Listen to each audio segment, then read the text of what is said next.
আমার সেই ভাবনাটি হলো একটি সূরা নিয়ে, যা কিছুদিন আগে আমি অধ্যয়ন করেছিলাম, সূরাতুল ওয়াকিয়া।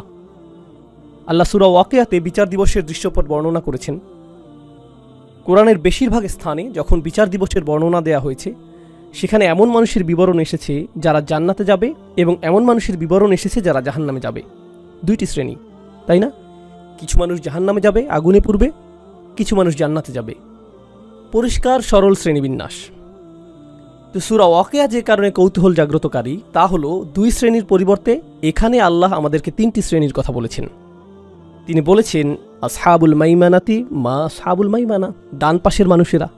এরা সেই সকল মানুষ যাদেরকে ডান হাতে আমলনামা প্রদান করা হবে, আর এর ফলশ্রুতিতে তারা জান্নাতের পথে অগ্রসর হবেন, যেটা সূরা তাহরিমে এইভাবে বর্ণিত হয়েছে, রব্বানা আতমিম লানা নূরানা, হে আমাদের প্রভু, আমাদের আলোকে পরিপূর্ণ করে দিন, আমাদেরকে জান্নাতের সুদীর্ঘ পথ পাড়ি দেওয়ার সামর্থ্য প্রদান করুন। কিন্তু যেহেতু আপনার আমলনামা ডান হাতে রয়েছে, তাই আপনার ডান দিক থেকে আলো প্রতীয়মান হচ্ছে, সেই আলোর আভা আপনার বুক থেকেও ঠিকরে বেরোচ্ছে।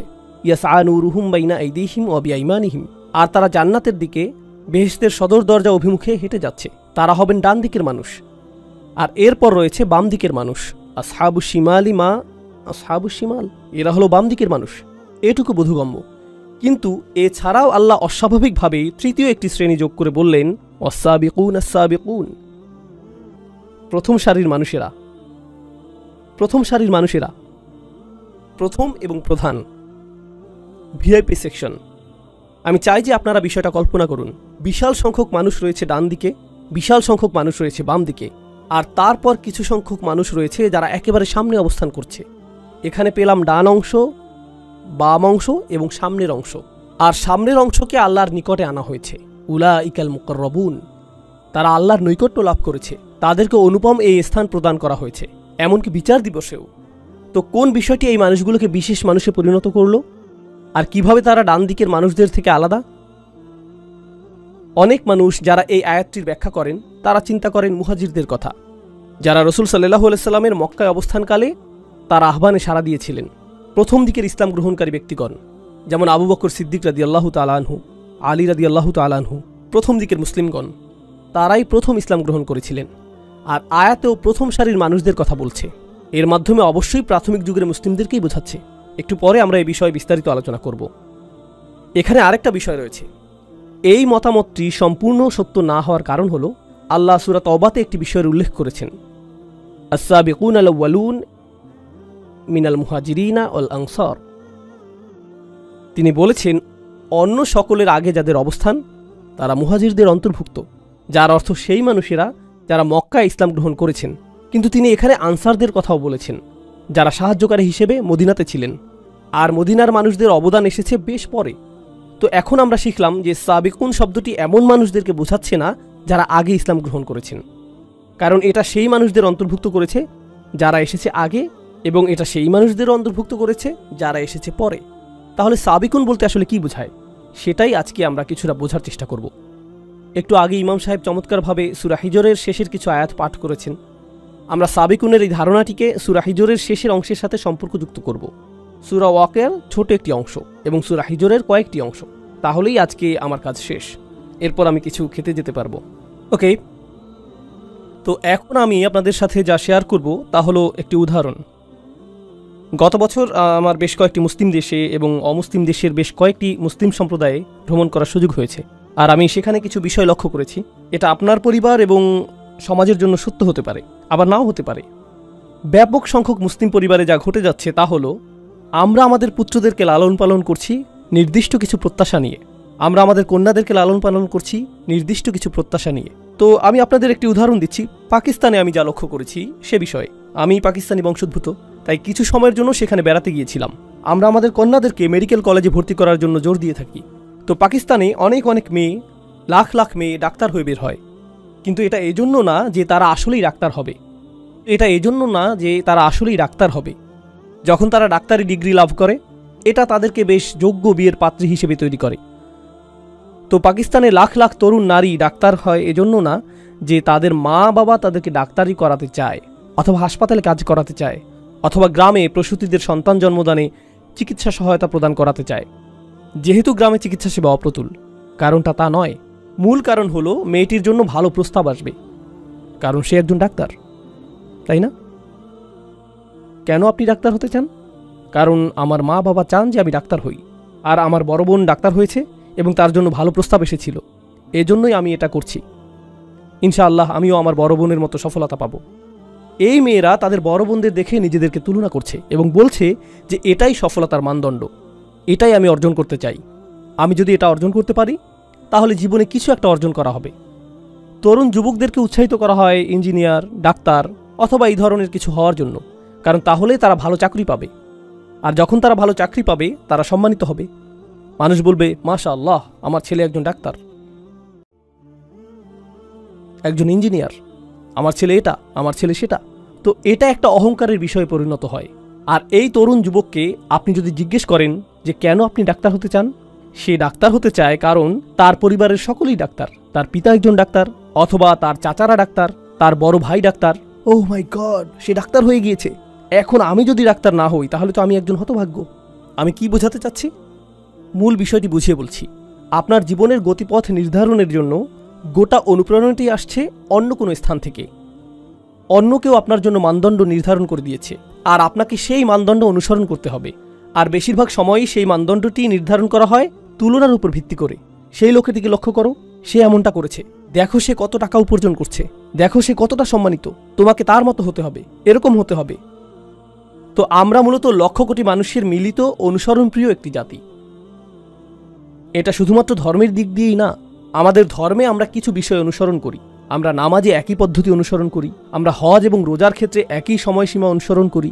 শুধুমাত্র ধর্মের ক্ষেত্রেই না, বরং আমাদের ক্যারিয়ারে, আমাদের চিন্তা পদ্ধতিতে, জীবনের অগ্রাধিকার নির্ধারণে, জীবনের অগ্রাধিকারগুলো আগে থেকে ঠিক করে দেয়া হয়েছে। আর প্রজন্মের পর প্রজন্ম আমরা শুধু পুরাতন সেই অগ্রাধিকার অনুসারেই জীবন পরিচালিত করে যাচ্ছি। আমি যেখানেই গিয়েছি এই ব্যাপারটা লক্ষ্য করেছি। এখন আমি এটাকে তুলনা করতে চাই এমন কিছুর সাথে যা আমি মার্কিন যুক্তরাষ্ট্রে দেখেছি, এবং পৃথিবীর অন্য আরও কিছু সমৃদ্ধ দেশেও আমি এটা লক্ষ্য করেছি। জানেন মার্কিন যুক্তরাষ্ট্রে কি ঘটে? জানেন কি ঘটে? সেখানে মার্ক জাকারবার্গের মতো মানুষ রয়েছে, আর সেখানে ইলন মাস্কের মতো মানুষ রয়েছে।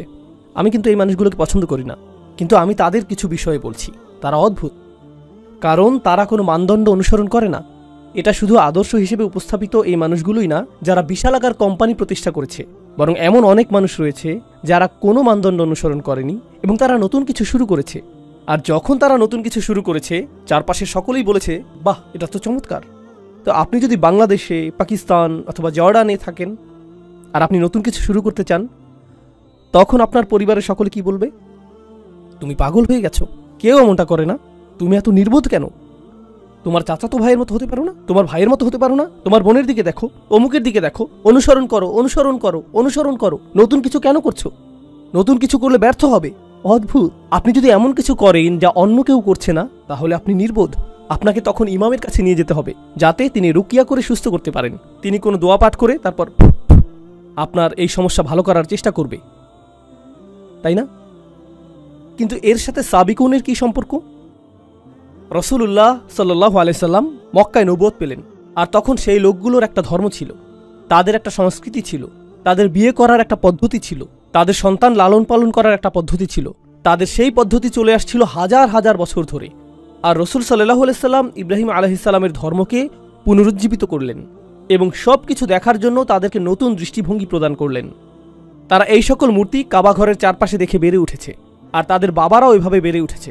এটাই ছিল তাদের জীবনের স্বাভাবিক অংশ। তাদের কাছে এগুলো জাতীয় স্মৃতিস্তম্ভ।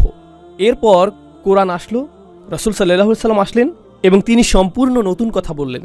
এগুলো সব মিথ্যে, তোমাদের এই সবগুলো মূর্তি মিথ্যা।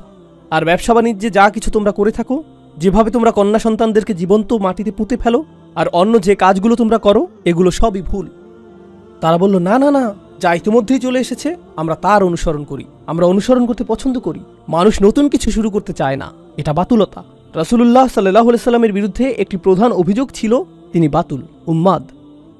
আমি উম্মাদ শব্দটির ক্লিনিক্যাল সংজ্ঞা খোঁজার চেষ্টা করেছিলাম, যদিও বিভিন্ন রকমের অসংখ্য সংজ্ঞা রয়েছে, কিন্তু এমনকি উন্মাদনার চেয়েও নিচের সংজ্ঞাটি কি? অস্বাভাবিক আচরণের সংজ্ঞা কি? অস্বাভাবিক আচরণ হলো, ধরুন একটা মহাসড়ক রয়েছে আর সকলের গাড়িগুলো এই দিকে যাচ্ছে, কিন্তু আপনার গাড়িটি বিপরীত দিকে যাচ্ছে, তাহলে আপনি হলেন উন্মাদ, আপনি অস্বাভাবিক আচরণের অধিকারী।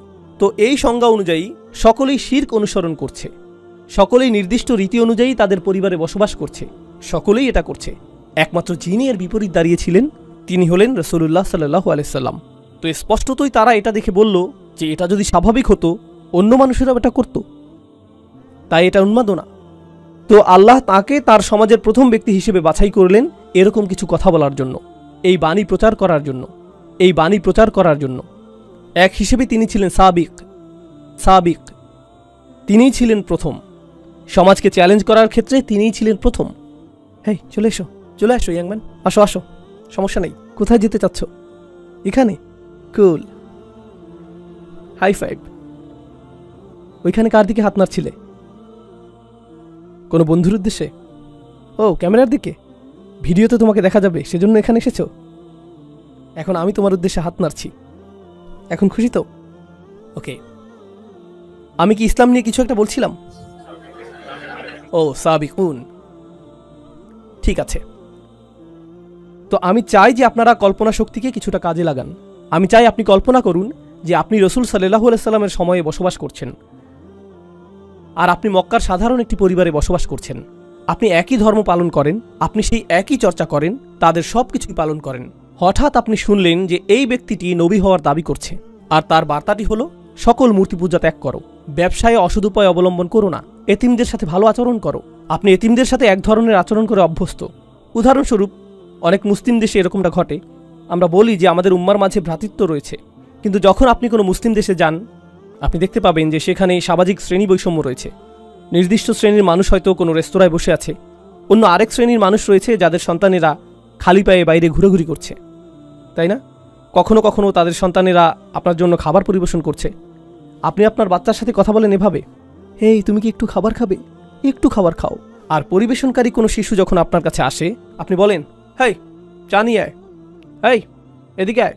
এভাবেই আপনি তাদের সাথে কথা বলেন। তো স্পষ্টতই আপনি তাদের সাথে সমান ব্যবহার করছেন না। কিন্তু সেই সমাজে এই কোরআন আসলো এবং বলল, যদিও এই শিশুগুলো এতিম, তুমি এরকম আচরণ করতে পারবে না। ফাযালিকাল্লাযী ইয়াদউল ইয়াতীম, আপনি তাদের সাথে এভাবে কথা বলতে পারবেন না। কাল্লা বাল্লা তুকরিমুনাল ইয়াতীম, তোমরা এতিমদেরকে সম্মানিত করো না। এতিমদেরকে সম্মানিত করা?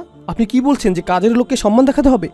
আমি সম্মান প্রদর্শন করি এমন মানুষকে যে কমপক্ষে একজন ডাক্তার,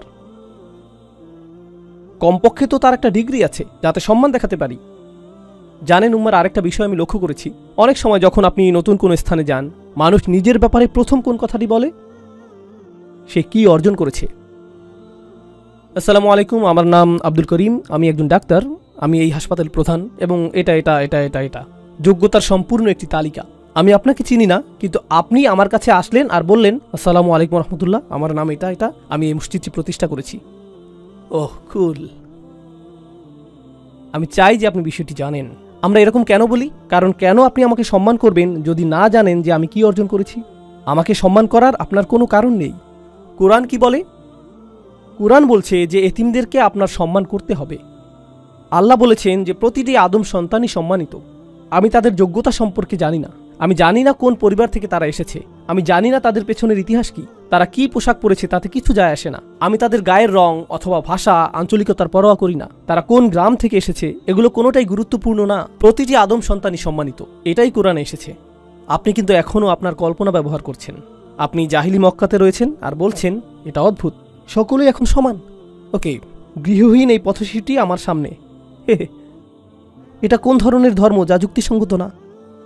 কিন্তু আপনি চিন্তা করতে শুরু করলেন যে হয়তো এটা যুক্তিসঙ্গত, হয়তো সকল মানুষ আসলেই সমান, হয়তো এই শিরক এবং উপাস্যগুলো যুক্তিসঙ্গত না, হয়তো সত্য ধর্ম শুধু একটি, হয়তো সৃষ্টিকর্তা শুধুমাত্র একজন, তার কথা আমাকে আরেকটু শুনে দেখতে হবে। আর আপনি নীরবে এই মানুষটির কথা শুনতে শুরু করলেন, মুহাম্মদ রাসূলুল্লাহ সাল্লাল্লাহু আলাইহি ওয়াসাল্লাম। আর তারপর আপনি সিদ্ধান্ত নিলেন যে আমার পরিবারের মধ্যে আমিই প্রথম ব্যক্তি হতে চাই, উঠে দাঁড়িয়ে এটা বলার জন্য যে আশহাদু আল্লা ইলাহা ইল্লাল্লাহ ওয়া আশহাদু আন্না মুহাম্মাদান আবদুহু ওয়া রাসূলুহু। শুধু আপনার কল্পনাকে ব্যবহার করুন। যখন আপনি এটা করবেন, আপনার পরিবারের প্রতিক্রিয়া কি হবে? লক্ষ্য করুন, তারা নবীজিকে কি বলেছে? উন্মাদ। তারা বলবে, তুমিও তার সাথে থেকে উন্মাদ হয়ে গিয়েছ। দেখো, সে উন্মাদ, কেউই তার অনুসরণ করে না। কেন তুমি তাকে অনুসরণ করছো?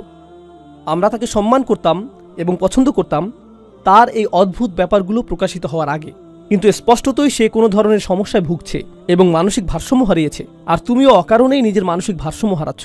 তোমাকে স্বাভাবিক আচরণ করতে হবে। স্বাভাবিক অর্থ তোমাকে অন্য সকলের মতো হতে হবে, কারণ আপনি যদি অন্য সকলের মতো না হন তাহলে আপনি উন্মাদ। তো এই লোকগুলো, প্রথম মানুষগুলো যারা ইসলাম গ্রহণ করেছিলেন, জানেন তারা কি করেছিলেন? তারা অন্য সকলের সমর্থন হারাতে প্রস্তুত ছিলেন। তাদের অন্য কারো কাছ থেকে অনুপ্রেরণার প্রয়োজন ছিল না, অন্য কেউ তাদেরকে অনুপ্রেরণা দিচ্ছিল না। প্রকৃতপক্ষে সকলে তাদেরকে নিরুৎসাহিত করছিল। যখন তারা ইসলাম গ্রহণ করলেন, যেই মানুষগুলো তাদেরকে ভালোবাসত তারা অসন্তুষ্ট হয়ে পড়ল। যারা তাদের সাথে ব্যবসা করত তারা লেনদেন বন্ধ করে দিল। যারা তাদেরকে অনুকরণীয় হিসেবে দেখত এখন তারা তাদেরকে নিচু চোখে দেখে এবং তাদের থেকে দূরত্ব বজায় রেখে চলে। যাদেরকেই তারা ভালোবাসত বিনিময়ে তারা এখন ঘৃণা করে। তারা বিচ্ছিন্ন, একাকী এবং একঘরে হয়ে পড়ল। এমনকি এখানে শ্রোতাদের মধ্যে অনেক অমুসলিম ভাইদেরও একই অবস্থা। যারা অমুসলিম পরিবার থেকে এসেছেন এবং ইসলাম গ্রহণ করেছেন, তারা নিজেদের পরিবার থেকেও একই রকম অভিজ্ঞতার শিকার হয়েছেন। কিছু পরিবার বেশ ভালো, কিন্তু অন্যরা বলে, তুমি এটা কি করলে? তুমি পরিবারটা ভেঙে ফেললে। তুমি কেন স্বাভাবিক না? কেন তুমি এত অদ্ভুত? কেন তুমি শত্রু ধর্ম গ্রহণ করলে? এই ধরনের কথা তাদেরকে শুনতে হয়। কিন্তু তারা তাদের নিজ পরিবারের মাঝে সাবিক। সাহাবীরাও তাদের নিজের পরিবারে সাবিক হয়েছিলেন। কোরআন আমাদেরকে সেই মানুষদের গুণাবলী সম্পর্কে শিক্ষা দিয়েছে যারা গোটা পৃথিবীকে পরিবর্তন করে দিয়েছিলেন। কারণ আমরা গর্ব সহকারে বলতে পারি যে এই কোরআন 23 বছর ধরে নাজিল হয়েছে এবং এটা গোটা পৃথিবীকে পরিবর্তিত করে দিয়েছে। পৃথিবীকে পরিবর্তন করতে চাইলে পৃথিবীর অনুসরণ করলে চলবে না, আপনাকে নতুন কিছু করতে হবে, না হলে এটা সম্ভব না। অন্য সকলে যা করছে তা আপনাকে চ্যালেঞ্জ করতে হবে। কোনো পরোয়া করবেন না, আপনাকে এটা করতেই হবে। আপনাকে উঠে দাঁড়াতে হবে এবং এটা করতে হবে। আপনি কোনো প্রথার অনুসরণ করবেন না, বরং আপনাকে প্রথা ভঙ্গ করতে হবে। আপনি নিজের মূলনীতি অনুসরণ করে চলবেন। আপনি সাবিক হয়ে উঠবেন। আর সাবিকদের সাথে কি ঘটে? সেই মানুষগুলো যখন শুরু করে, সকলে তাদেরকে কি বলে? উন্মাদ। সকলে তাদেরকে প্রত্যাখ্যান করে। সকলে তাদের সন্তানদেরকে এদের ব্যাপারে সতর্ক করে, এই মানুষগুলোর অনুসরণ করো না। তারা এমন কিছু করে যা অন্য কেউ করে না। এরা অদ্ভুত, এরা আজব। আর সাবিকুনরা যখন এই সকল সমালোচনা, এই সকল আক্রমণ, প্রতিনিয়ত নিরুৎসাহিত করা মন্তব্য এবং বর্জনের শিকার হয়, তারা নিজেদের অনুপ্রেরণাকে প্রভাবিত হতে দেয় না। তারা নিজেদের অনুপ্রেরণাকে প্রভাবিত হতে দেয় না। তারা এতে প্রভাবিত হয় না, বরং তারা সামনে অগ্রসর হতে থাকে। আর আল্লাহ এ ধরনের মানুষদের ক্ষেত্রে কি করেন? তিনি তাদেরকে পরীক্ষা করতে চান যে তারা কি আসলেই সাবিক হতে চায় নাকি অনুসারী হতে চায়। আর এক পর্যায়ে তারা সফল হন। অবশেষে আল্লাহ তাদেরকে বিজয় প্রদান করেন। আর যখন আল্লাহ তাদেরকে বিজয় দান করেন, জানেন কি ঘটে? অন্য মানুষরা তখন তাদেরকে অনুসরণ করে। এটাই আল্লাহর নির্ধারিত নিয়ম। এটা শুধুমাত্র রাসূল সাল্লাল্লাহু আলাইহি ওয়াসাল্লামের সিরাতেই ঘটেনি, বরং এটা পৃথিবীতে সব সময়ই ঘটেছে। এটাই আল্লাহর নির্ধারিত নিয়ম। অদ্ভুত ধারণার অধিকারী এমন মানুষ রয়েছে। উদাহরণস্বরূপ কেউ বলতে পারে যে আমি মিনি কাপকেক উৎপাদন করব। এটা শুনতে অদ্ভুত মনে হয়, কেউ তো এটা কিনবে না। আর তারপর তারা নিজেদের গ্যারেজে এই স্টুপিড কোম্পানি শুরু করে। আর তারপর এটা সর্ববৃহৎ কাপকেক কোম্পানিতে পরিণত হয়। এটা বিশাল আকার ধারণ করে। এরপর সকলে তাদেরকে অনুসরণ করতে চায় এবং তাদের ধারণার পুনরাবৃত্তি করতে চায়। কেন? কারণ তারা নতুন কিছু শুরু করেছে। কেউ ঝুঁকি নিতে আগ্রহী না, কারণ কেউ নিশ্চিত না যে এটা কাজ করবে কিনা। সম্ভবত এটা ব্যর্থ হবে। যখন এটা সফল হয় তখন আমরা তা অনুসরণ করতে প্রস্তুত। আজকের দিনে পৃথিবীর যে সকল জাতি সবচেয়ে শক্তিধর, যে সকল জাতি অর্থনৈতিক দিক থেকে সবচেয়ে শক্তিশালী, সাংস্কৃতিকভাবে শক্তিশালী, কৌশলগতভাবে শক্তিশালী, সামরিকভাবে শক্তিশালী, তাদের সকলের মধ্যে অভিন্ন একটা জিনিস আপনি পাবেন। তারা উদ্ভাবনকারী জাতি। তারা গবেষণা এবং উন্নয়নের জাতি। তারা প্রচুর নতুন জিনিস আবিষ্কার করে। তারা বিজ্ঞানের জগতে সর্বদাই সাবিক। তারা চিকিৎসা বিজ্ঞানে বিভিন্ন শাখা নিয়ে গবেষণায় সাবিক। আপনি কাফেরদেরকে অভিশাপ দিতে পারেন, তাদের প্রতি রাগান্বিত হতে পারেন, কিন্তু আপনার মায়ের যদি কোনো অপারেশনের প্রয়োজন হয়, সামর্থ্য থাকলে আপনি পশ্চিমা দেশগুলোর সেরা হাসপাতালটিতেই যাবেন, কারণ সেসব ক্ষেত্রে তারা সাবিকুন। অন্য কোথাও না গিয়ে আপনি সেখানেই যাবেন। আপনি তাদেরকে ঘৃণা করেন, তাদের বিরুদ্ধে এটা সেটা বলেন, কিন্তু তাদের বানানো মোবাইলটাই আপনি কিনেন। কোনো মুসলিম দেশে প্রস্তুত মোবাইল না। যেমন আমরা যদি মুসলিম ফোন নাম দিয়ে কোনো মোবাইল বানাই, মানুষ এটা তেমন কিনবে না। যখন গাড়ি কেনার প্রয়োজন হয়, আপনি আব্দুল করিমের একক উদ্যোগে নির্মিত গাড়ি কিনেন না। কেন নয়? কারণ সেই লোকগুলো গাড়ি প্রস্তুতে সাবিকুন হয়ে গিয়েছে। তারা মাইক্রোচিপ প্রযুক্তিতে সাবিক হয়ে গিয়েছে। তারা চিকিৎসা বিজ্ঞানের গবেষণায় সাবিক হয়ে গিয়েছে। তাই না? আর যখন তারা সাবেক হয়ে গেল, গোটা পৃথিবী তাদের উপর নির্ভর করতে শুরু করলো।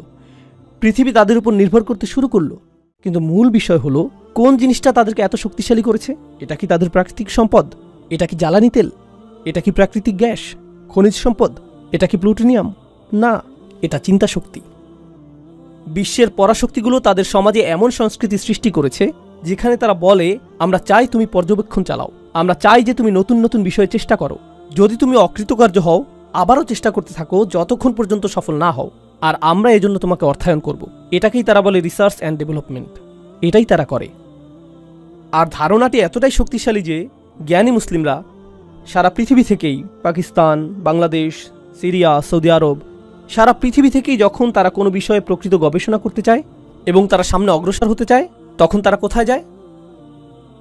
তারা আমেরিকায় যায়, ইংল্যান্ডে যায়, সুইডেনে যায়, ডেনমার্কে যায়, তারা অস্ট্রেলিয়ায় যায়, তারা এই বিশ্ববিদ্যালয়গুলোতে যায়। কারণ এই বিশ্ববিদ্যালয়গুলো এমন বিষয় বুঝতে পেরেছে যা উত্তরাধিকার হিসেবে আল্লাহ আমাদেরকে দিয়েছিলেন। আমাদেরকে সকল বিষয়ে সাবেকুন হতে হবে, আমাদেরকে সকল বিষয়ে সকলের থেকে এগিয়ে যেতে হবে। ধর্মের দিক থেকে আমরা এগিয়ে আছি, কিন্তু বিজ্ঞানের ক্ষেত্রে, ব্যবসার ক্ষেত্রে, সমাজ বিনির্মাণের ক্ষেত্রে আমরা পিছিয়ে আছি। অন্য জাতির দিকে ইশারা করে এটা বলা খুবই সহজ যে এই লোকগুলো অনেক শক্তিধর।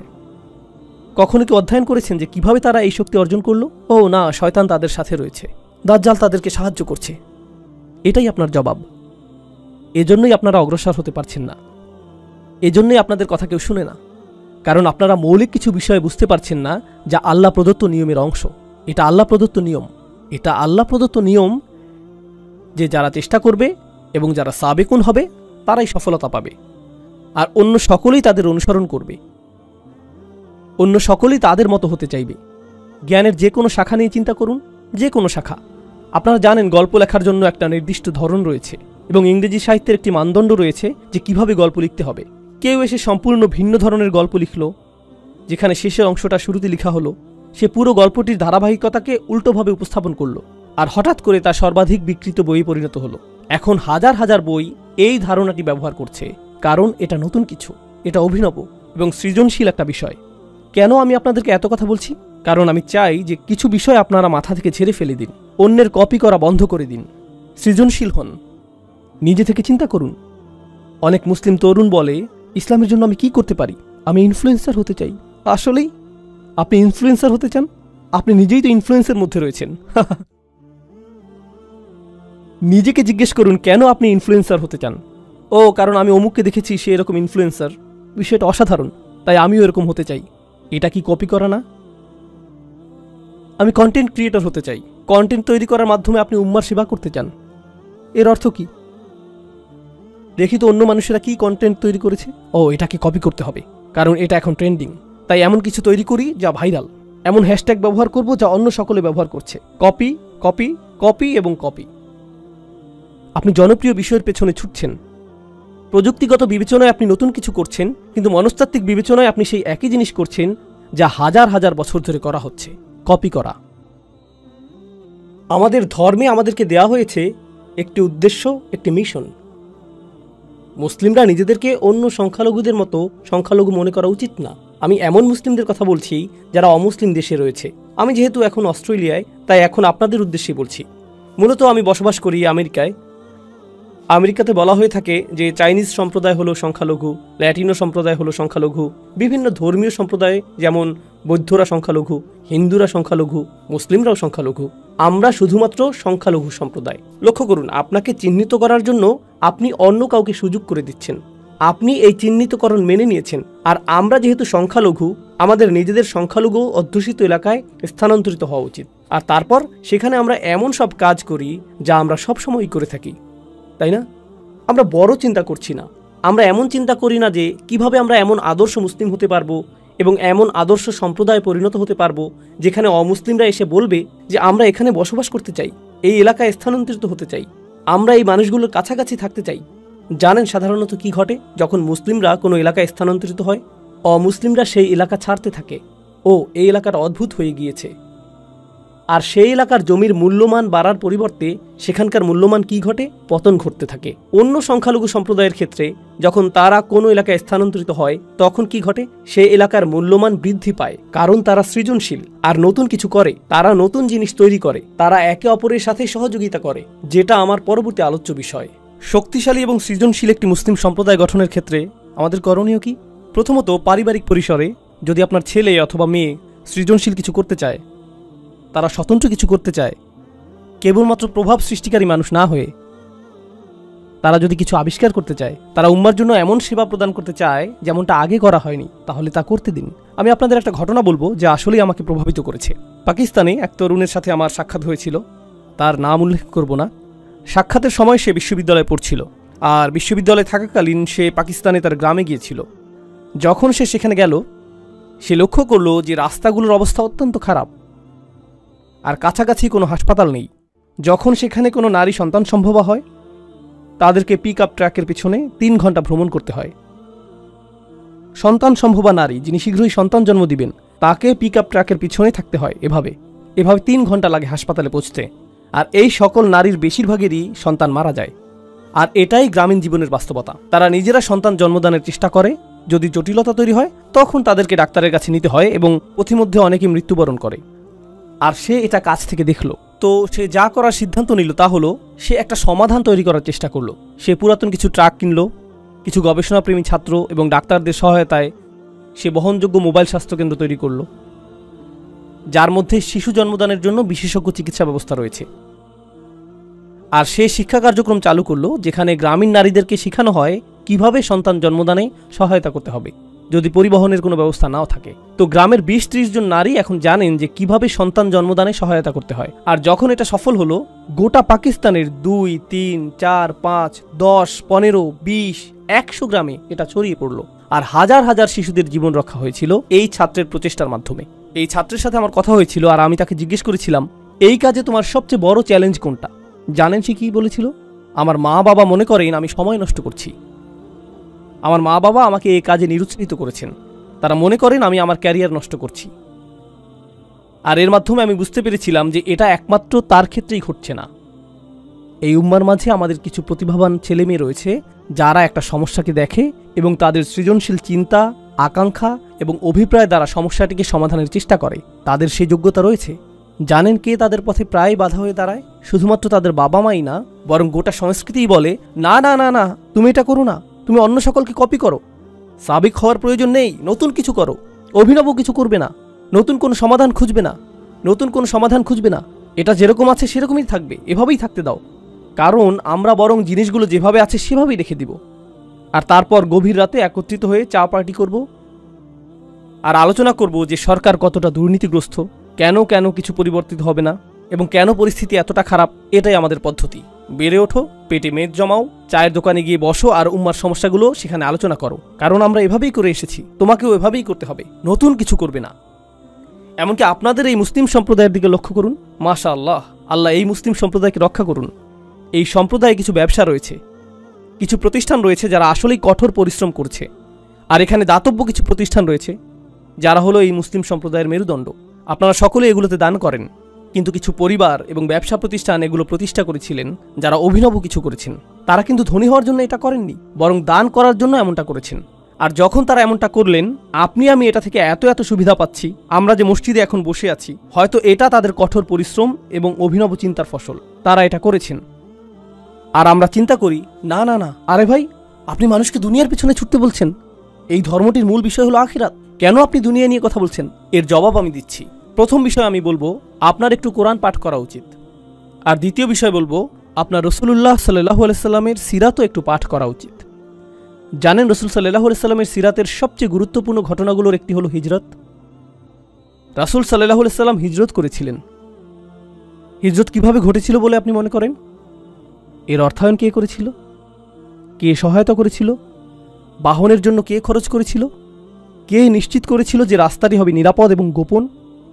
এর জন্য কি অর্থের প্রয়োজন না?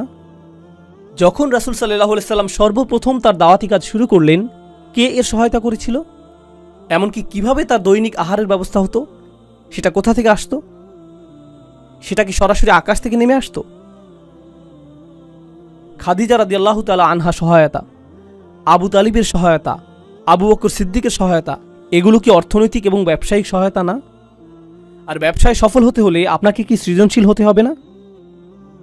আমরা লাখ লাখ মুসলিম তরুণকে একটা চাকরি পাওয়ার শিক্ষা দিই, যাতে তারা সৃজনশীল মানুষদের জন্য কাজ করতে পারে। নিজে সৃজনশীল হওয়ার প্রয়োজন নেই।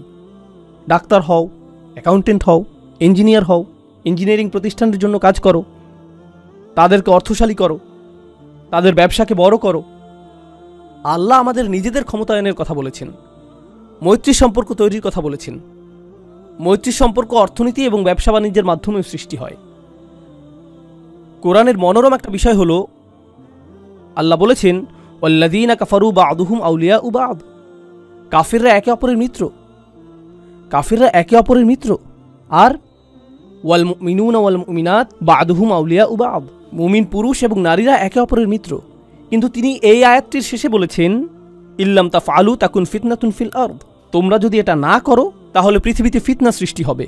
যদি তোমরা মিত্র না হও, যদি তোমরা পরস্পর সহযোগিতা না করো, যদি তোমরা বৃহত্তর প্রতিষ্ঠান এবং সমন্বিত বিনিয়োগ সৃষ্টি না করো, তাহলে পৃথিবীতে বড় ধরনের ফিতনা সৃষ্টি হবে। আমাদেরকে এখন মসজিদ নির্মাণের বাইরেও আরও চিন্তা করতে হবে। আমাদেরকে দাতব্য প্রতিষ্ঠান নির্মাণের বাইরেও আরও চিন্তা করতে হবে। আমাদেরকে শক্তিশালী ব্যবসা প্রতিষ্ঠা করতে হবে, সর্বোত্তম বিশ্ববিদ্যালয়, সেরা সব প্রতিষ্ঠান।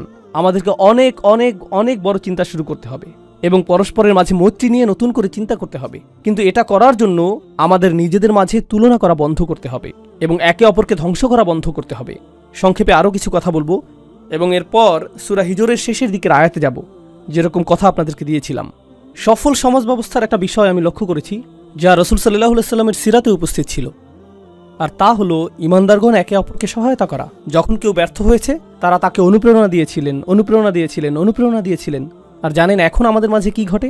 যখন কেউ সফল হয়, আমরা তার সমালোচনা করি এবং সমালোচনা করা নিশ্চিত করি, যতক্ষণ পর্যন্ত না সে ব্যর্থ হয়। এরপর আমরা বাকি সকলে শান্তি অনুভব করি। সফল সমাজ ব্যবস্থা ব্যর্থ মানুষকে গ্রহণ করে এবং তাদেরকে বারবার চেষ্টা করার জন্য অনুপ্রাণিত করে, যতক্ষণ না তারা সফল হয়ে যায়। আর ব্যর্থ সমাজ ব্যবস্থা সফল ব্যক্তিদের পিছু নেয় এবং তাদেরকে সহ্য করতে পারে না, ফলে তাদেরকে নিচে নামিয়ে দিতে চায় পরস্পরের মাঝে মৈত্রী, শক্তি এবং সহায়তা সৃষ্টি করার পরিবর্তে। এ বিষয়ে প্রচুর চিন্তা শক্তি ব্যয় করতে হবে যে আধুনিক সময়ে এই আয়াতগুলো কি অর্থ বহন করছে। কিন্তু আপনাদের মধ্য থেকে যারা অভিনব কিছু করবেন, আমার উদাহরণের সেই তরুণ যুবকটির মতো যারা নতুন কিছু করবেন, যারা শুধুমাত্র প্রভাব সৃষ্টিকারী হবেন না, আপনাকে বাস্তব কিছু করতে হবে। আপনি বাস্তব সমস্যা সমাধান করতে চাইবেন। আপনাকে বলে রাখছি, উম্মার সকল সমস্যা আপনি একা সমাধান করতে পারবেন না। যখন মানুষ এসে প্রশ্ন করে, উস্তাদ কিভাবে আমরা উম্মার সকল সমস্যা সমাধান করব, এই সমস্যা শেষ হবে যখন আপনি এরকম নির্বুদ্ধিতা সুলভ প্রশ্ন করা বন্ধ করবেন, যখন আপনি বস্তুনিষ্ঠ প্রশ্ন করা শুরু করবেন। এখানে আমি একটা সমস্যা দেখছি, আমি এটা সমাধান করতে পারবো, কিন্তু এটা সব সমস্যার সমাধান করবে না। আমাদের সংখ্যা তো কয়েকশো কোটি। আমাদের প্রত্যেকেই যদি একটি করে ছোট সমস্যা সমাধান করি, কল্পনা করতে পারেন আমরা কি ধরনের উম্মায় পরিণত হব?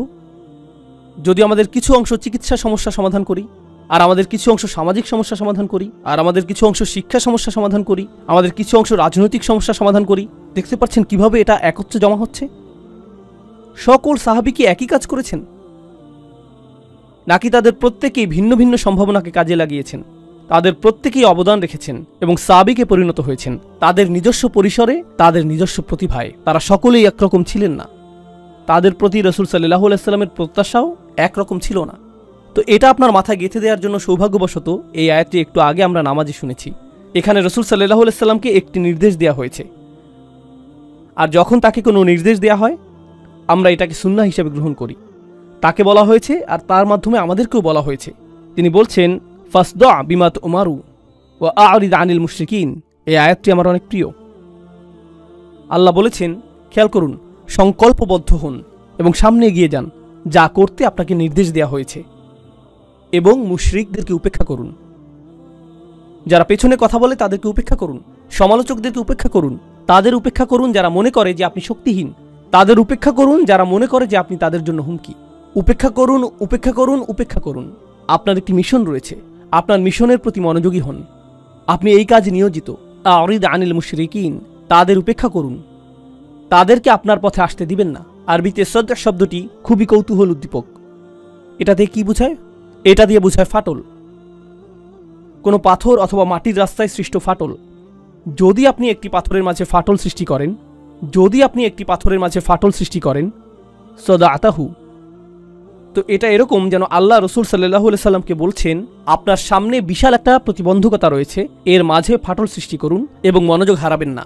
প্রতিবন্ধকতা রয়েছে, এটাকে ভেঙে ফেলুন, মনোযোগ ধরে রাখুন, বিভ্রান্ত হবেন না, মুশরিকদেরকে বিভ্রান্ত করার সুযোগ দিবেন না। ফাসদা বিমা তুমারু ওয়া আ'রিদ আনিল মুশরিকিন। আপনি যদি মনোযোগ সুসংহত রাখতে পারেন, অসাধারণ অনেক কাজ আপনি সম্পূর্ণ করতে পারবেন। কিন্তু জানেন আমাদের ক্ষেত্রে কি ঘটে? জানো তারা কি বলেছে? জানো তারা কি করেছে? তাদের বক্তব্য কি? সর্বদা আপনি এই বিষয়ে মনোযোগী, আর যখন আপনি তাদের কথার দিকে মনোযোগ দেন, তখন আপনার যেই কাজ করা উচিত তার প্রতি মনোযোগ দিতে পারেন না, আপনার মনোযোগ হারিয়ে যায়। আপনার তো স্বতন্ত্র মিশন রয়েছে, আপনার তো স্বতন্ত্র দায়িত্ব রয়েছে। ওয়া আ'রিদ আনিল মুশরিকিন। তারপর আল্লাহ রাসূল সাল্লাল্লাহু আলাইহি সাল্লামকে বললেন, ইন্না কাফাইনাকাল মুস্তাহজিইন। আমি আপনার জন্য যথেষ্ট তাদের বিরুদ্ধে যারা আপনাকে বিদ্রূপ করে। সেই লোকগুলো যারা সমালোচনা করে, উপহাস করে, বিদ্রূপ করে এবং তুচ্ছ-তাচ্ছিল্য করে, তাদের ব্যবস্থা আমি করব। চিন্তা করবেন না। যখনই কেউ সাবিক হয়, যখনই কেউ অভিনব কিছু করে, সে উপহাসের শিকার হয়। কি করছো তুমি? কেউ এমনটা করে না, এটা নির্বুদ্ধিতা সুলভ, তুমি একটা নির্বোধ। এরকমটাই হয়ে থাকে। আর আমি আপনাদের বলতে পারি, আল্লাহ যেহেতু রসুল সাল্লাল্লাহু আলাইহি সাল্লামকে এই কথাগুলো বলেছেন, এগুলো চিরকালের জন্য প্রযোজ্য হয়ে গিয়েছে। যখন আপনি ভালো কিছু করতে যাবেন আর তা আগে করা হয়নি কিন্তু তা করতে হবে, সেক্ষেত্রে মানুষ আপনাকে উপহাস করবে। তুমি কি মনে করেছো এতে কাজ হবে? তুমি কি মনে করেছো এটা গুরুত্বপূর্ণ? তুমি কি মনে করেছো এটা পৃথিবী পরিবর্তন করে দিবে? হ্যাঁ, নিজের দিকে একবার তাকাও। এটাই আপনাকে সবসময় শুনতে হবে। আল্লাহ এর জবাব দিচ্ছেন এবং বলছেন, ইন্না কাফাইনাকাল মুস্তাহজিইন। আমি তোমার জন্য যথেষ্ট তাদের বিরুদ্ধে যারা উপহাস করে, এটাই যথেষ্ট। আর তারপর আল্লাযীনা ইয়াজআলুনা মা'আল্লাহি ইলাহান আখার ফাসাউফা ইয়ালামুন ওয়া লাকাদ না'লামু আন্নাকা ইয়াদীকু সাদরুকা বিমা ইয়াকুলুন। আল্লাহ বলছেন, আমি এটাও জানি যে তারা যা বলে তাতে আপনার হৃদয়ে অস্বস্তি তৈরি হয়। এর আগে আল্লাহ তাকে বলেছেন যে এগুলো উপেক্ষা করার জন্য, কিন্তু তিনি তো মানুষ। তিনি এমন কথা শুনবেন যা তাকে প্রভাবিত করবে। আপনি এমন কথা শুনবেন যা আপনাকে প্রভাবিত করবে। এটা আপনাকে নিরুৎসাহিত করবে, এটা আপনার মাঝে নেতিবাচক শক্তি হিসেবে কাজ করবে। আপনারা জানেন এখনকার সময়ে মানুষ এভাবে কথা বলে, তোমার মধ্যে নেতিবাচক শক্তি রয়েছে, তাই আমি দূরত্ব রক্ষা করছি, তোমার মাঝে অনেক বেশি টক্সিসিটি রয়েছে। রসুল সাল্লাল্লাহু আলাইহি সাল্লামকে এটা বলা হয়নি যে তারা যদি আপনার অবস্থাকে বিষিয়ে তোলে তাহলে মক্কা থেকে দূরে চলে যান, কারণ আপনার আরোগ্য লাভ প্রয়োজন। তাকে তো এটা বলা হয়নি। আপনাকে বিষাক্ত মানুষগুলো থেকে দূরে চলে যেতে হবে, তাকে তো এটা বলা হয়নি। আপনি কি মনে করেন যে মক্কায় রাসূল সাল্লাল্লাহু আলাইহি সাল্লামকে নেতিবাচক কথা মাঝে মাঝে শুনতে হতো, নাকি সেটা ছিল প্রতিদিন? আপনার কি মনে হয় প্রতিদিন? আপনি কি মনে করেন যে তাকে এটা একজন ব্যক্তি থেকে শুনতে হতো, নাকি অনেক মানুষের কাছ থেকে শুনতে হতো? কিছু মানুষ ছিল অপরিচিত, কিছু মানুষ ছিল প্রতিবেশী, কিছু মানুষ ছিল আত্মীয়, কিছু মানুষ ছিল যারা আগে বন্ধু ছিল। তিনি এটা শুনেছেন প্রত্যেক দিক থেকে, প্রতিদিন, সব সময়। তিনি সমালোচনার বাণে জর্জরিত হতেন, নোংরা আক্রমণের শিকার হতেন, সর্বদা, সব সময়। আর এখন আল্লাহ তাকে প্রস্তুত করছেন, আর তাকে প্রস্তুত করার মাধ্যমে তিনি অনাদিকাল পর্যন্ত আগত সকল ঈমানদারকে প্রস্তুত করছেন। আমি তাদের ব্যবস্থা করব। আমি জানি এটা যন্ত্রণাদায়ক, আমি জানি আপনার হৃদয় সংকুচিত হয়ে যায়, জানি এটা দুশ্চিন্তা সৃষ্টিকারী। আর তারপর তিনি তাকে সমাধান প্রদান করলেন, ফাসাব্বিহ বিহামদি রাব্বিক। শুধু ঘোষণা করুন আপনার প্রভু কতটা উৎকর্ষময়। আল্লাহর উৎকর্ষতা ঘোষণা করতে থাকুন। আল্লাহর সাথে আপনার সম্পর্কটি গুরুত্বপূর্ণ। প্রসঙ্গক্রমে এখানে ফাসাব্বিহ বিহামদি রাব্বিক ওয়া কুম মিনাস সাজিদিন আয়াতটি দিয়ে ইঙ্গিত করা হচ্ছে যে প্রশংসা করার মাধ্যমে আল্লাহ যে উৎকর্ষময় তা প্রকাশ পাবে। আমি একটু পরে এটা বুঝিয়ে বলছি। সিজদাকারীদের অন্তর্ভুক্ত হও। তাসবিহ এবং সিজদার কথা এসেছে। নামাজ শুরু হয় তাসবিহর মাধ্যমে এবং নামাজের শেষ অংশগুলোর একটি হলো সিজদা। রাসূল সাল্লাল্লাহু আলাইহি সাল্লামকে বলা হলো যে আপনি যখন এই সকল নেতিবাচক কথা শুনতে পান, তখন আমি চাই যে আপনি কিছুটা দূরে চলে আসুন এবং নামাজে আল্লাহর সাথে কথোপকথনে মেতে উঠুন। ফলশ্রুতিতে সকল নেতিবাচক প্রভাব দূর হয়ে যাবে। এজন্যই আমি আপনাকে নামাজ প্রদান করেছি, যাতে তারা এই সমালোচনার মাঝেও প্রশান্ত থাকতে পারে। নামাজ হলো স্বয়ং আল্লাহ প্রদত্ত থেরাপি। এটাই রাসূল সাল্লাল্লাহু আলাইহি সাল্লামকে দেয়া হয়েছিল, এটাই নামাজের ভূমিকা হওয়া উচিত। আর আমরা বড় কিছু করতে চাই এজন্য না যে আমাদের নাম সামনে আসবে, বরং আমরা বড় কিছু করতে চাই কারণ আল্লাহ আমাদেরকে সক্ষমতা প্রদান করেছেন, আর এভাবেই আমরা আল্লাহর তাসবিহ করে থাকি। আমরা এটা করছি আল্লাহর দ্বীনের খেদমত করার জন্য। আমার আশা এই মানসিকতাটাই আপনারা নিজেদের মনে লালন করবেন। সার্বক্ষণিক দুইটি জিনিস আপনাদের করতে হবে। এক, আপনার সামনে একটি মিশন রয়েছে, সেদিকে আপনাকে মনোযোগী হতে হবে। আরেকটি হলো আল্লাহর ইবাদত, আপনাকে সেদিকেও মনোযোগী হতে হবে। ভিতরগত একটা লক্ষ্য রয়েছে, বহির্গত একটা লক্ষ্য রয়েছে। আপনি এই দুইটির মাঝে বিচরণ করছেন। জানেন কি ঘটে? কিছু মানুষ শুধুমাত্র ব্যবসা বাণিজ্য, প্রবৃদ্ধি, ক্ষমতায়ন এবং রাজনীতির প্রতি মনোযোগী হয়ে পড়ে। এগুলো সবই বহির্গত বিষয়। এখানে কিসের প্রতি মনোযোগের অভাব? ইবাদত। আর অন্য মানুষেরা বলে না, এই লোকগুলো মনে করেছে তারা পরিবর্তন আনবে, তাদেরকে শুধু দোয়া করতে হবে, জিকির এবং ইস্তেগফার করতে হবে, নামাজ পড়তে হবে, তাদের সকল গুরুত্ব ইবাদতের প্রতি, বাকি কাজ আল্লাহ করবেন, আল্লাহ আমাদেরকে সাহায্য করবেন। কোরআন আপনাকে কি শিক্ষা দিচ্ছে? তোমার মিশনের প্রতি মনোযোগ দাও, আর প্রতিদিন যখন তোমার মধ্যে দুর্বলতা এসে পড়ে আল্লাহর কাছে ফিরে এসো, ইবাদত করো। এই দুইটি জিনিস একে অপরের জ্বালানি, এই দুইটি জিনিস একটি অপরটির জন্য প্রয়োজনীয়। ইবাদত আপনাকে খেদমত করার শক্তি যোগায়, আর খেদমত করতে গিয়ে আপনি হয়তো আপনার লক্ষ্য হারিয়ে ফেলতে পারেন, উদ্দেশ্য হারিয়ে ফেলতে পারেন। উদাহরণস্বরূপ, আপনি হয়তো আল্লাহর সন্তুষ্টির উদ্দেশ্যে মসজিদ নির্মাণ করেছেন, কিন্তু এরপর পলিটিক্স চলে আসলো, অহংকার চলে আসলো, নেতৃত্বের বিষয় চলে আসলো, সবার চোখে পড়ার আকাঙ্ক্ষা চলে আসলো, মাইক হাতে পাওয়ার আকাঙ্ক্ষা চলে আসলো। এই আকাঙ্ক্ষাগুলো চলে আসে। এক্ষেত্রে ইবাদত কি করে? এটা এই সকল দূষণকে পরিশোধন করে দিবে। প্রকৃত ইবাদত এটাই। আল্লাহ কোরআনে এই দুইটি জিনিসের মাঝে ভারসাম্য প্রদান করেছেন। তো ফাসাব্বিহ বিহামদি রব্বিক, এই আয়াতাংশটি নিয়ে শেষের কিছু কথা বলে আজকের মতো আলোচনার ইতি টানবো ইনশাআল্লাহ তাআলা। তাসবিহ এবং হামদ দুইটি জিনিস, তাই না? দুইটি ভিন্ন জিনিস। কিভাবে আমরা তাসবিহ করি? সুবহানাল্লাহ বলে। কিভাবে আমরা হামদ পড়ি? আলহামদুলিল্লাহ বলে। আপনার জন্য বিষয়টাকে সহজ করে দিই। সাব্বিহ বিহামদি রব্বিক, সরল ভাষায় এর অর্থ আপনাদের বুঝিয়ে বলছি। তাসবিহ অর্থ আল্লাহ সম্পর্কে আপনার কোনো নেতিবাচক চিন্তা অথবা মন্তব্য থাকবে না, এটাই তাসবির অর্থ। আল্লাহ সম্পর্কে আপনি যাই বলেন তা পারফেক্ট হতে হবে। আপনি কখনোই কোনোভাবেই তার সম্পর্কে এমন কিছু ভাববেন না যা পারফেকশনের চেয়ে কম। তার রহমা হলো পারফেক্ট, তার ভালোবাসা হলো পারফেক্ট, তার পরিকল্পনা হলো পারফেক্ট। যে পরিস্থিতির মাঝে তিনি আপনাকে রেখেছেন এর বিচক্ষণতাও পারফেক্ট। উম্মার সংকটময় অবস্থায় আল্লাহর যে পরিকল্পনা, সেই পরিকল্পনাও পারফেক্ট। এটাই তাসবিহ। তো এমনকি যখন নবীজি কাফেরদের করা উপহাস শুনছেন, তারা তো ভয়ঙ্কর রকম খারাপ কাজ করছে, কিন্তু রাসূল সাল্লাল্লাহু আলাইহি সাল্লামের এই অবস্থার মধ্য দিয়ে অতিক্রম করাটাও আল্লাহর পরিকল্পনার অংশ। আর আল্লাহর পরিকল্পনা সর্বদাই কি? পারফেক্ট। নিজেকে এটা স্মরণ করিয়ে দিতে থাকুন যে এমনকি যখন আপনি ভয়ানক সব অভিজ্ঞতার মধ্য দিয়ে সময় অতিক্রম করেন, এটাও পারফেক্ট। এটাও পারফেক্ট একটি পরিকল্পনার অংশ। আপনি সম্পূর্ণ চিত্রটি দেখতে পাচ্ছেন না, শুধুমাত্র আল্লাহই তা দেখছেন। আমি আপনাদেরকে এর একটা উদাহরণ দিচ্ছি। আপনাদের মধ্যে অনেকেই রান্না করতে ভালোবাসেন। আপনি যখন রান্না করেন তখন কেউ একজন পাশে দাঁড়িয়ে দেখছে, তুমি এতগুলো লবণ দিয়েছো, এতগুলো লবণ দিয়েছো।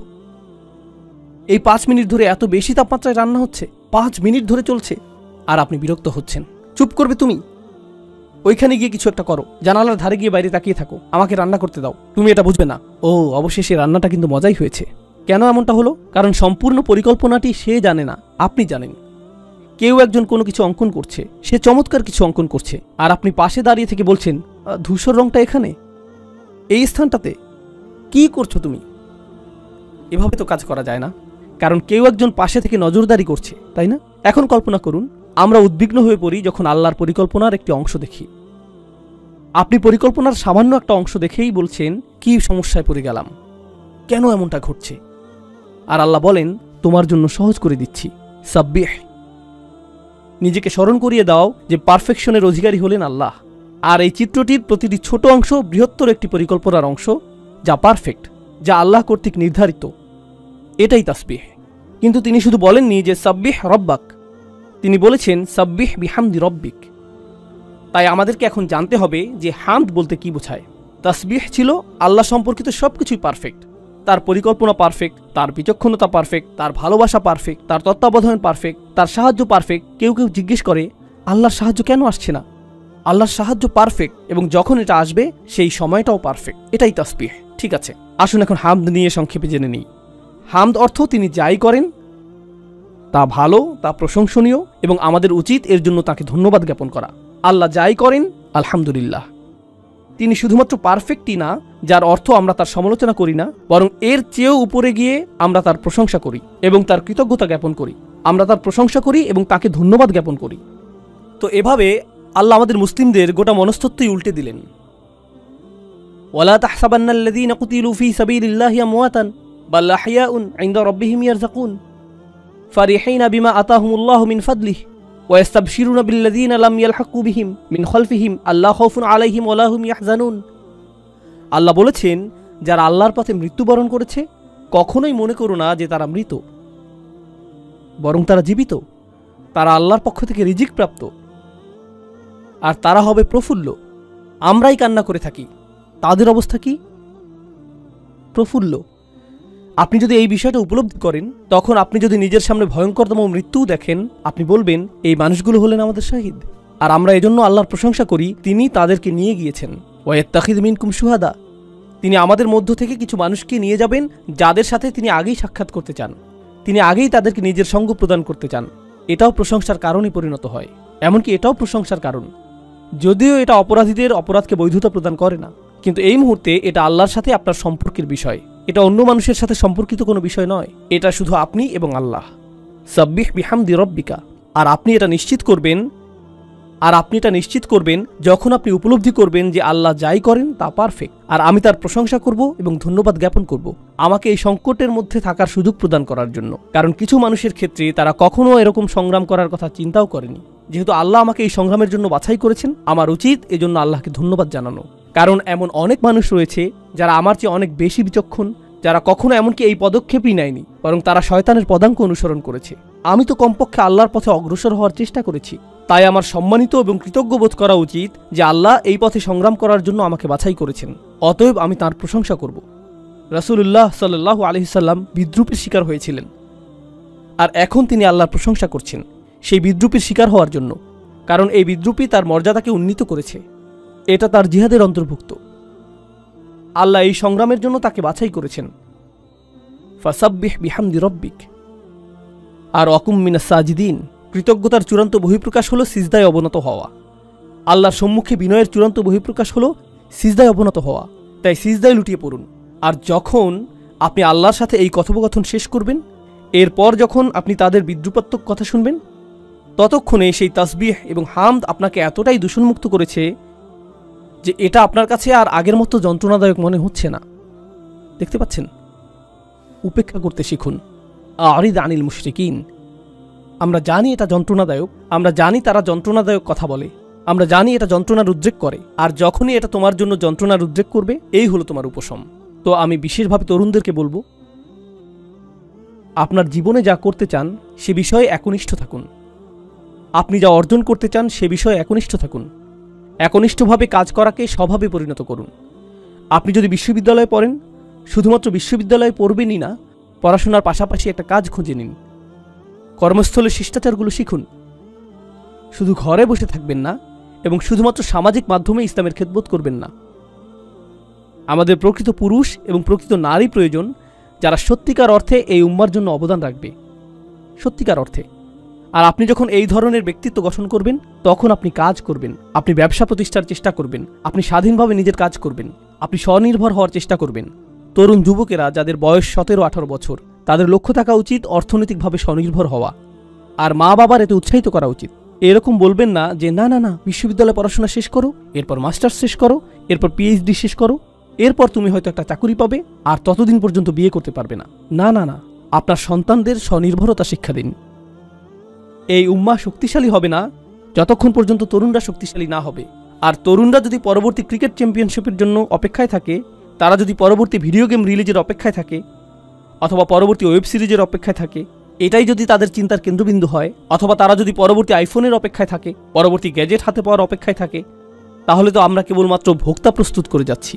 এটাই আমরা প্রস্তুত করে যাচ্ছি। তারা শুধুই ভোক্তা, তারা পৃথিবীকে কিছুই দিচ্ছে না, তারা শুধুই পৃথিবী থেকে গ্রহণ করছে। আমাদেরকে এমন উম্মাহ হিসেবে বানানো হয়েছে যারা পৃথিবীকে প্রদান করে। এই উদ্দেশ্যে আমরা সৃষ্টি হয়েছি। তো আপনাদের প্রতি এটাই আমার বিনীত অনুরোধ থাকবে যে সাবিক বলতে যা বোঝায় তা প্রকৃত অর্থেই চিন্তা করবেন, এবং সাবিক হওয়ার ফলশ্রুতিতে সমালোচনা সহ্য করার জন্য নিজেকে মানসিকভাবে প্রস্তুত করুন। সকল শোরগোল অপেক্ষা করে সামনে এগিয়ে যাবার জন্য নিজেকে মানসিকভাবে প্রস্তুত করুন। আল্লাহ আযজা ওয়া জাল্লা আমাদের তরুণদেরকে শক্তি প্রদান করুন এবং এই দ্বীনের খেদমতে ও এই উম্মার ক্ষমতায়নে তাদেরকে আগের প্রজন্ম থেকেও অনেক বেশি অবদান রাখার সামর্থ্য প্রদান করুন, যা উম্মার ক্ষমতায়নে অবদান রাখতে থাকবে আরও বেশি, আরও বেশি এবং আরও বেশি। বারাকাল্লাহু লি ওয়া লাকুম ফিল কুরআনিল হাকিম ওয়া নাফা'নি ওয়া ইয়্যাকুম বিল আয়াতি ওয়াজ যিকরিল হাকিম।